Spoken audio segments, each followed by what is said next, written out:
Hey, Fanboy Nation. This is your pal Daffy Duck, and you're watching. We're watching Fanboy. A fanboy, etc. Fanboy Nation. Dot, I assume Tom.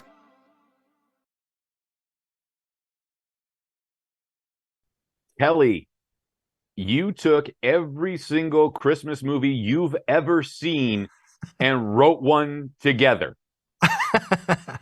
Thank you, Robert. That is a huge compliment. You know, I had to look you up at one point, and I was like, oh, he's a Muppet guy. Now this makes total sense. Yes. As to how this movie is all over the place and yet ties in together and makes sense, in a cohesive setting. Yes, a little chaos. Everything goes wrong, but the family has got to kind of rely on each other to get through it. So yes, you're absolutely right to notice that.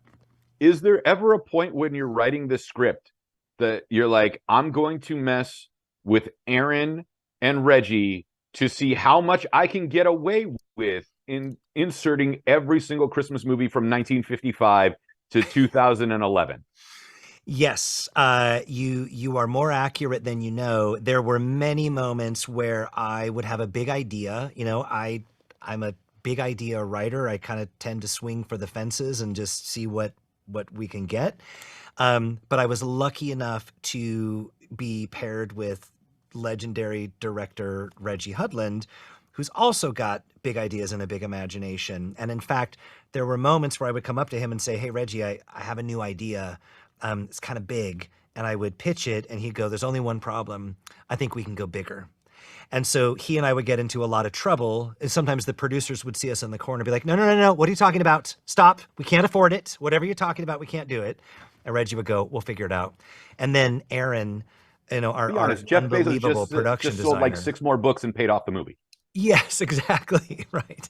But Aaron, and then for Aaron to really visually bring all of these things to life, I imagined creating a Christmas store and he created a Christmas world. So it was truly, truly exceptional. So I have to ask you, on top of all of this, what's your favorite Christmas memory? My favorite Christmas memory, well, I think early on, when my dad would start decorating the house, because he would start well before Christmas. I would be out there with him with a hammer and nails.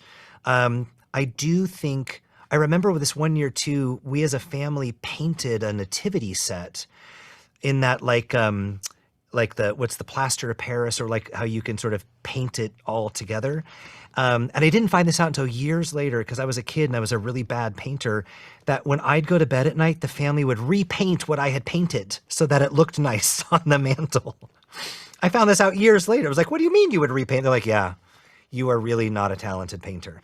So I think making Christmas ornaments, decorating as a family, those are always the things that bring back really good memories. Well, you might not be a great painter, but you are definitely a wonderful writer. Kelly Younger, thank you so much for your time talking to us today about Candy Cane Lane. Thank you. Prime Thank Video. you. Merry Christmas. And, it's been a great pleasure. Thank you. Merry Merry Christmas to you too.